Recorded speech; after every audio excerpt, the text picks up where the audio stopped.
Сәлем достар, бұл құпия каналы, сіздермен бірге Альфия. Достар, қазір сіздермен өте керемет супер техникамен бөліскелі отырмын.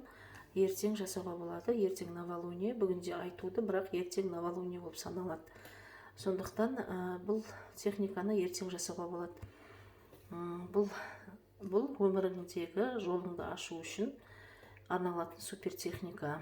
Өміріңдегі қиыншылықтар, майда шүйде барлық қиыншылықтар және қайғы, мұң болса, жолыңыз ауыр болып, шешілмей жүрген жұмыстарыңыз болса, барлығы шешіліп, осы айда сәттілік, қуаныш, қайғыдан арылып, сізге сәттілік жолдас болады. Сол үшін осы техниканы жасауға кеңес беремін.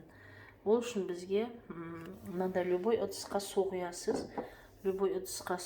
сол қолыңызбенен сол қолыңызбен осылай ерніңізге жақындатып мына дұғаны оқисыз. Айрадат ма, атыңыз деген жерге атыңызды айтасыз. Йол парлак, нат, наз, навидут, лайзат, бәрекет, атыңыз ай йол нурла нарат кетірсін. Мә, атыңызды айтасыз да, әмин дейсіз. Болды, бір кезде оқисыз.